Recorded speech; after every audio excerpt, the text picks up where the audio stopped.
साक्षात् परं ब्रह्म तस्मै श्री गुरुवे नमः। खण्डमण्डलाकारं व्याप्तं येन चराचरं तत्पदं दर्शितं मूलं तस्मै श्री गुरुवे नमः। नागाननाय श्रुति अज्ञ विभूषिताय गौरीसुताय नमस्ते महादेव्ये शिवाय नमः। प्रगतभद्राय नेता प्रतास्पतां कृष्णाय वासुदेवाय हरिये परमात्मने प्रणतक्लेशनाशाय गोविन्दाय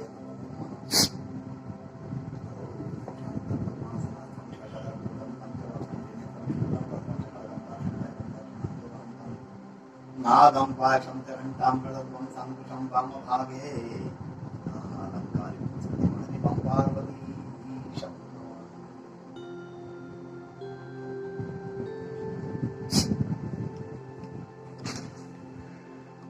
सभी को सादर जय श्री कृष्ण। सभी स्वस्थ रहो, व्यस्त रहो, मस्त रहो। आज द्वितीय तिथि कृष्ण पक्ष रविवार। आज का दान दूध का दान। कल तृतीया भी है, चतुर्थी का व्रत भी है, सोमवार है।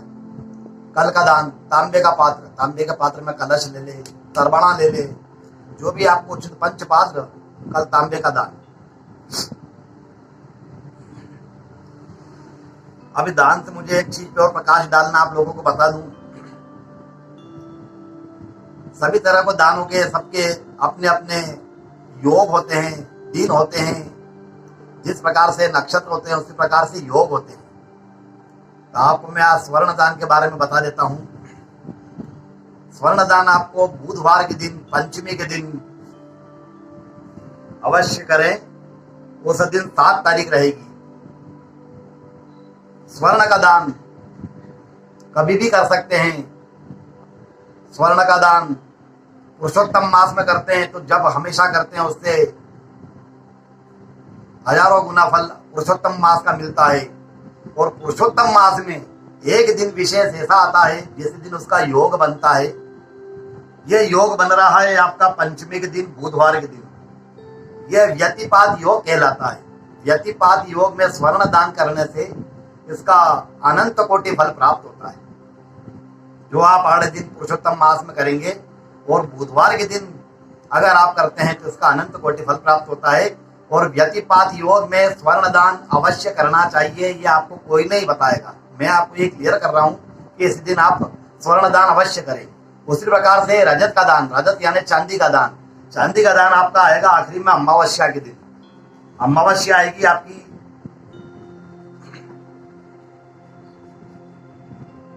16 तारीख को अमावस्या आएगी। 16 तारीख शुक्रवार को आप वेधरती योग रहेगा। उस दिन वेधरती योग में रजत का दान होता है, चांदी का दान होता है। तो आप थोड़ा सा नोट कर लें। पंचमी बुधवार 7 तारीख व्यतिपात योग में स्वर्ण दान कभी भी दिन भर में कभी भी कर दे, जब आपको लगे सूर्यास्त के पहले पहले। इधर वेधरती योग में स्वर्ण रजत दान 16 तारीख को, चांदी का दान। कल हमने कथा श्रवण की थी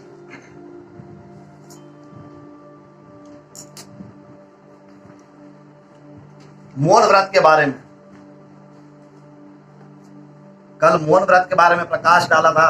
भगवान विष्णु ने लक्ष्मी जी को बताया था मौन रहने से क्या क्या फलों की प्राप्ति होती है। स्नान के वक्त अगर मौन रहते हैं तो तेज बढ़ता है, शरीर की कांति बढ़ती है। भोजन के वक्त अगर मौन करते हैं, मौन रखते हैं तो आयु की वृद्धि होती है। हवन के समय अगर मौन रह करके हवन करते हैं तो श्री की वृद्धि होती है, लक्ष्मी की वृद्धि होती है। कल भगवान विष्णु ने लक्ष्मी जी को यह समझाया। तो आज की कथा हम सुनेंगे। लक्ष्मी जी के वचनों को सुन करके भगवान विष्णु कहते हैं, लक्ष्मी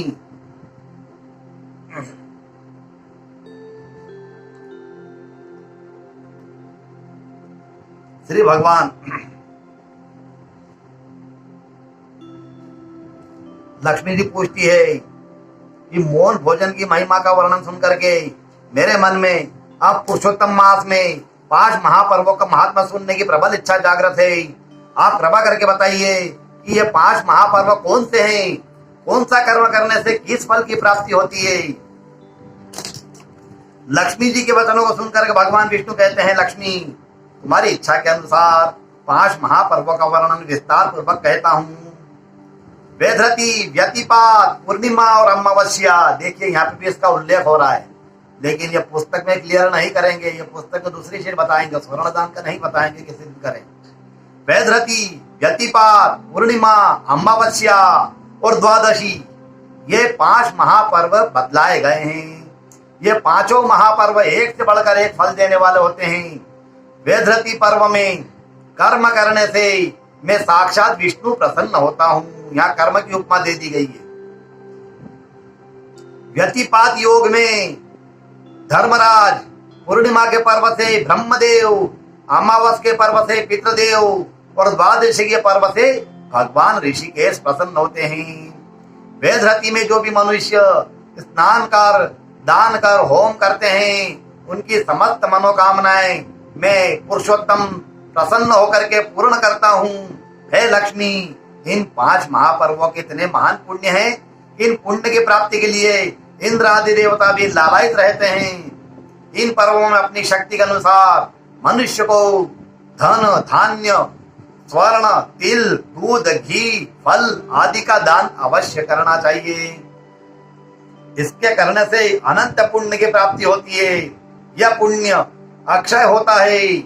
दैत्येश्वर प्रहलाद ने इसी वेधरती पर्व में स्नान, दान और यज्ञ करके अपने कर्म को करके अक्षय पुण्य के द्वारा उच्च परम पद को प्राप्त किया है, तथा इंद्र ने भी इसी पुण्य के द्वारा इंद्रत्व प्राप्त किया है। इसी प्रकार वेधरती पर्व में भी स्नान, दान और यज्ञ करने का अक्षय पुण्य को देने वाला होता है। इस पुण्य के प्रभाव से नष्ट हुई लक्ष्मी, गई हुई लक्ष्मी फिर से प्राप्त होकर के हमेशा के लिए स्थिर रह जाती है। सूर्यवंशी राजा मानधाता पारमार्थिक और धार्मिक अनेक पुण्य कर्मों के करके इंद्रप्रस्थ के अधिकारी हो गए थे, परंतु इंद्र के पास पुरुषोत्तम मास के वेधरती पर्व का अक्षय पुण्य होने से वे इंद्राशय पर ज्यादा दिन नहीं बैठ सके। राजा मानधाता ने जब इंद्रासन को प्राप्त कर लिया तब इंद्र को बड़ी चिंता हुई। अचानक देव ऋषि नारद से उनकी भेंट हुई और उन्होंने अपनी चिंता का कारण बता करके चिंता मुक्त होने पर उपाय पूछा। तब देव ऋषि नारद ने उनको पुरुषोत्तम मास में वेधरती पर्व में दान करने का, स्नान करने का, यज्ञ करने का महात्मा समझा करके नियम पूर्वक कर्म करने की शिक्षा दी और नारद जी के बताए अनुसार पुरुषोत्तम मास आने पर इंद्र ने वेधरती पर्व में नियम पूर्वक समस्त कर्म किए और अक्षय पुण्य के अधिकारी होने पर फिर से इंद्रासन को प्राप्त कर लिया। ब्रह्मा जी ने भी इसी अक्षय पुण्य के द्वारा सृष्टि रचना में विशेष दक्षता प्राप्त की है। प्रत्येक मास में वेधरती पर्व आता है। श्रद्धालु मनुष्य प्रत्येक वेधरती पर्व में पुण्य कर्म कर सकते हैं। यहाँ स्पष्ट नहीं लिखा है, बस पुण्य कर्म, दान कर्म लिखा है, पुण्य कर्म कर सकते हैं। परंतु पुरुषोत्तम मास का वेधरती पर्व विशेष रूप से अक्षय पुण्य को देने वाला होता है। इस पर्व में प्रातः स्नान करके भगवान पुरुषोत्तम का पूजन करके शक्कर, शहद, दूध, घी, तिल के लड्डू, मालपुआ, नारियल, 16 पान, 16 सुपारी, वस्त्र आदि, पुरुष के वस्त्र, महिला के वस्त्र और यथाशक्ति जो भी आप देना चाहें अन्न का दान एकत्र करके पात्र में रख करके श्रद्धा से संकल्प पूर्वक दान करना चाहिए। इस पुण्य कर्म से मनुष्य को समस्त सांसारिक सुख प्राप्त होकर के अंत में मोक्ष की प्राप्ति होती है। हे लक्ष्मी, इस प्रकार महान पुण्य देने वाला वेधरती पर्व का महात्मा मैंने तुम्हें संक्षेप से कहा है। अब व्यतिपात योग के पर्व का महात्मा कहता हूँ।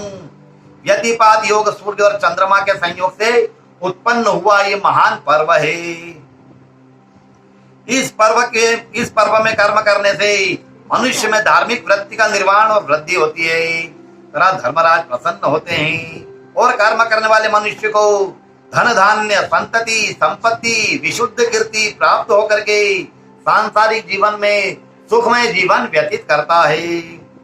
सूर्य चंद्रमा के ग्रहण में, कुरुक्षेत्र में दान करने से जिस पुण्य की प्राप्ति होती है उससे कई गुना पुण्य व्यतिपात योग में करने से प्राप्त होती है।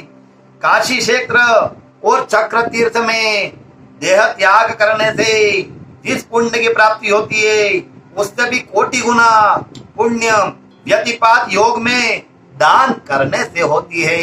यह व्यतिपात योग का बिल्कुल आप उपभोग करें, उस योग में दान अवश्य करें।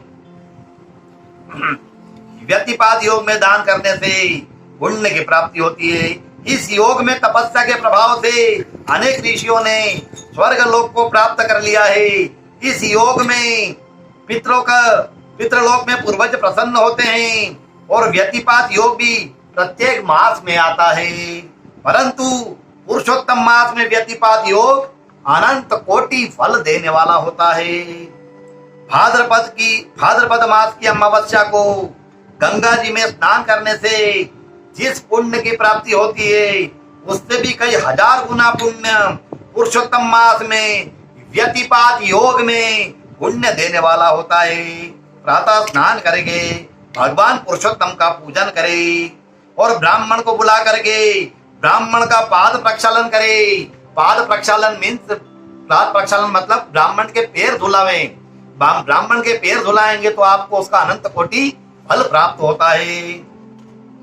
ब्राह्मण का पाद प्रक्षालन करे, नारियल, श्रीफल, 13 केले के फल, 13 तरह के खारक, अंगूर, 13 तरह के आम और अखंड फन्नस, ये फन्नस मत कटहल का फल और इस ऋतु में उत्पन्न होने वाले जो भी फल प्राप्त होते हो दक्षिणा के सहित संकल्प पूर्वक कांसे के पात्र में स्वर्ण सहित, रजत सहित, वस्त्र सहित संकल्प पूर्वक दान अवश्य करना चाहिए। इस पुण्य के द्वारा समस्त पाप भस्म हो जाते हैं। जैसे अग्नि में तृण घास आदि भस्म होते हैं, उसी प्रकार पुण्य के प्रभाव से समस्त पापों का समूह भस्म हो जाता है। स्त्री हो अथवा पुरुष हो, वह ब्राह्मण हो, क्षत्रिय हो, वैश्य हो, शूद्र हो, भक्ति और श्रद्धा से किया हुआ यह कर्म सबके लिए समान फल देने वाला होता है। समस्त फलों की प्राप्ति के लिए इस महापर्व में स्वर्ण दान का बड़ा ही महत्व दिया है। यह थोड़ा सा उल्लेख दिया है स्वर्ण दान का महात्मा का। इस महापर्व में स्वर्ण दान का बड़ा महात्मा है। यदि मनुष्य सामर्थ्यशाली है तो इस महापर्व में स्वर्ण दान यथाशक्ति अवश्य करना चाहिए। और इस व्यतिपात में योग में जो भी आपसे बने स्वर्ण दान जितना आपकी मात्रा हो उतना आप दान अवश्य करें। हे लक्ष्मी, पुरुषोत्तम मास में व्यतिपात योग में जो भी मनुष्य श्रद्धा से धन का, धान्य का, तिल पात्र का, मालपुए का, वस्त्र का, स्वर्ण का, रजत का या अन्य खाद्य सामग्री जो भी आप उपरोक्त सामग्री का दान करेंगे उनके तत्काल पुण्य की प्राप्ति होती है। इसलिए मनुष्य को चाहिए इस पर्व में अपनी शक्ति के अनुसार दान अवश्य करे। हे लक्ष्मी, मैंने संक्षेप में व्यतिपात योग के पर्व का महात्मा तुमसे कह दिया है। अब तुमसे मैं पूर्णिमा के महात्मा का वर्णन करता हूँ। पूर्णिमा का व्रत करने से समस्त देवता प्रसन्न होते हैं। विशेष करके पुरुषोत्तम मास की पूर्णिमा को थोड़ा भी किया हुआ पुण्यदान महान फल को देने वाला होता है। प्रातः स्नान करके भगवान पुरुषोत्तम की पूजन करके ब्राह्मण का पूजन करे और जो भी वस्तु दान देने की इच्छा हो जैसे स्वर्ण है, रजत है, तिल पात्र है, धन है, धान्य है, वस्त्र है, फल है आदि संकल्प पूर्वक दान करना चाहिए। इस दान को ब्राह्मण के रूप में साक्षात ब्रह्मा जी ग्रहण करके प्रसन्न होते हैं। समस्त तीर्थों का पुण्य प्राप्त करके मन, वाणी और शरीर से किए हुए समस्त पाप नष्ट होकर के अक्षय पुण्य की प्राप्ति होती है। हे लक्ष्मी, जैसे पूर्णिमा का महात्मा है उसी प्रकार अमावस्या का भी बड़ा महात्मा है।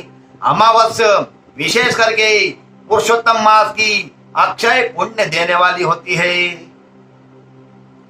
इस अमावस्या को स्नान, व्रत, दान कर्म से पितृलोक में स्थित देवता और पूर्वज प्रसन्न होकर के तृप्त होते हैं। मनुष्य अपने पूर्वजों के ऋण से मुक्त हो जाता है। अमावस्या के दिन प्रातः स्नान करके भगवान पुरुषोत्तम का पूजन करे, देवताओं और पितरों का भी पूजन करे, अपनी शक्ति और श्रद्धा के अनुसार दान देवे। दान देने योग्य वस्तु सामग्री जैसे स्वर्ण दान, तिल पात्र का दान, तांबे का पात्र का दान, कांसे के पात्र का दान, धन धान्य, वस्त्र, फल, अनाज, राशन जो भी आप दान करें वह ब्राह्मण को पूजन करके संकल्प पूर्वक कांसे के पात्र में 33 मालपुआ और उत्तम सामग्री से बना करके पात्र में रख करके दान अवश्य करना चाहिए। इस दान से पितर वर्ग प्रसन्न होकर के दान करने वाले को समस्त मनोकामनाएं परिपूर्ण करते हैं। जो मनुष्य पितरों के निमित्त अमावस्या के दिन अन्न आदि का दान नहीं करते हैं, पितरों का पूजन नहीं करते हैं, ऐसे मनुष्य नरक के अधिकारी बनते हैं। क्योंकि पितृवर्ग अमावस्या के दिन अपने कुल की संतति से अन्न, वस्त्र, जल की आकांक्षा रखते हैं, इसलिए इस दिन वस्त्र अवश्य दान करना चाहिए। हमारे कुल में कोई भी ऐसी धर्मात्मा संतति होगी जो हमारे निमित्त अन्न दान, वस्त्र आदि अनेक वस्तुओं का दान करे, हमारा श्राद्ध, पिंड दान, तर्पण करके हमको तृप्त करे, ऐसा पितृ लोग सोचते रहते हैं। परंतु जब उनकी आकांक्षाएं पूर्ण नहीं होती है तब वे पितृगण भूख और प्यास से व्याकुल होकर के केवल वायु का भक्षण करते हैं और क्रोधित होकर के अपने कुल के वर्तमान संतति को श्राप दे देते हैं। उनके श्राप से कुल की वर्तमान संतति को अनेक दुख घटित होते हैं, संपत्ति नष्ट हो जाती है, प्रत्येक कार्य में विघ्न बाधाएं घटित होती है, सारा जीवन दुखमय व्यतीत होता है। इसलिए मनुष्य को चाहिए जितना देवताओं का महत्व है उतना ही पितरों के महत्व को समझ करके उनकी प्रसन्नता के लिए श्राद्ध, तर्पण, दान, वस्त्र दान, अन्न दान आदि कर्म अवश्य करे। पितरों के बारे में जब ये उल्लेख चल रहा है तो मुझे भी एक बस समझ याद आया है, मैं आप लोगों को बता दूं। पितरों का पूजन भी अवश्यम भावी करना चाहिए। पितरों के पूजन करने से भी आदमी के घर में क्लेश नहीं होते हैं। पितरों के पास में 2 वरदान देने की शक्ति है, सामर्थ्य है उनके पास, वो किसी देवता में नहीं होती है।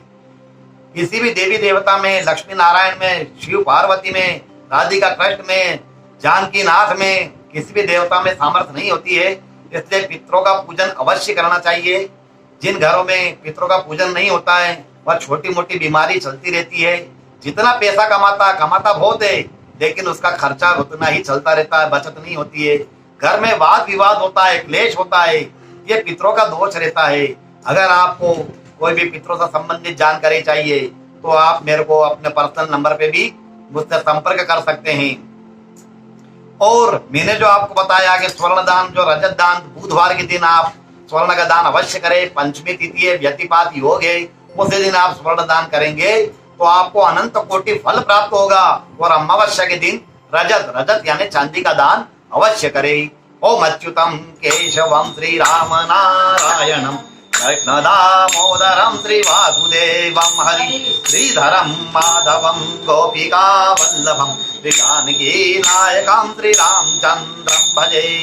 श्रीमन्नारायण नारायण नारायण, श्रीमन्नारायण नारायण नारायण, श्रीमन्नारायण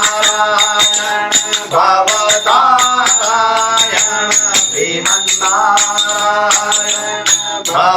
भवतारायण, श्रीमन्नारायण नारायण नारायण, श्रीमन्नारायण नारायण नारायण, माता नारायण पिता नारायण, माता नारायण पिता नारायण, गुरु नारायण नारायण नारायण, गुरु नारायण नारायण नारायण श्रीमन्नारायण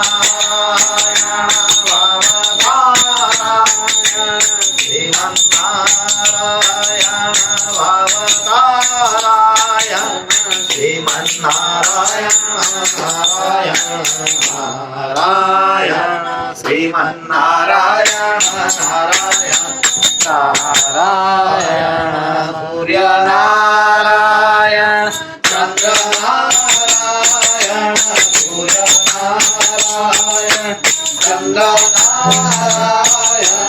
पदवीनारायण नारायण नारायण पदवीनारायण नारायण नारायण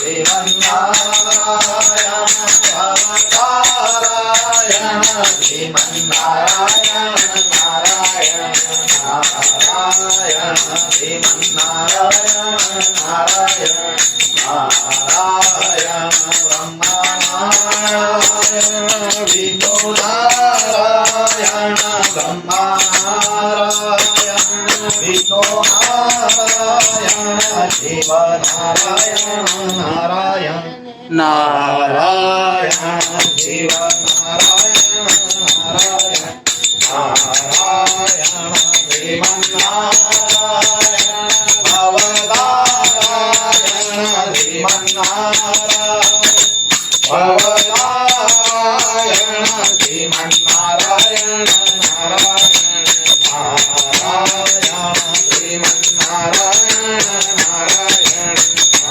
नारायण तुझ में नारायण तुझ में नारायण तुझ में नारायण तुझ में नारायण देखो नारायण नारायण देखो नारायण नारायण श्रीमन्नारायण भवतारायण श्रीमन्नारायण भवतारायण श्रीमन्नारायण नारायण नारायण श्रीमन्नारायण नारायण नारायण बोलो गजानंद भगवान की जय गणपति नाथ की जय गतिमती मात की जय रिद्धि सिद्धि मात की जय शुभ लाभ की जय आमोद प्रमोद की जय पुरुषोत्तम मास की जय विग्रहेश्वर भगवान की जय लक्ष्मी नारायण भगवान की जय लक्ष्मी नरसिंह भगवान की जय लक्ष्मी वेंकटेश भगवान की जय राधिका नाथ की जय द्वारिका नाथ की जय चारभुजा नाथ की जय कांवरिया सेठ की जय गिरिराज धरण की जय और मुकुटवंशी वाले की जय जानकीनाथ भगवान की जय लक्ष्मण जी बालाजी सरकार की जय अंजनी के लाल की जय भैरवनाथ महाराज की जय अपने अपने माता पिता गुरु महाराज की जय गौ माता की जय भारत माता की जय आज के आनंद की जय नमः पार्वती पति हर हर महादेव काशीपति श्री विश्वनाथ भगवान की जय वज्रेश्वर महादेव की जय शिवेश्वर महादेव की जय ओंकारेश्वर महादेव की जय महाकालेश्वर महादेव की जय नर्मदेश्वर महादेव की जय विजयेश्वर महादेव की जय महामृत्युंजय महादेव की जय। सभी स्वस्थ रहे, व्यस्त रहे और मस्त रहे। हमारे चैनल को आप सब्सक्राइब अवश्य करें और हमारे वीडियो को लाइक अवश्य करें, शेयर अवश्य करें। सभी स्वस्थ रहो, व्यस्त रहो, मस्त रहो। सभी को सादर जय श्री कृष्ण, जय श्री कृष्ण।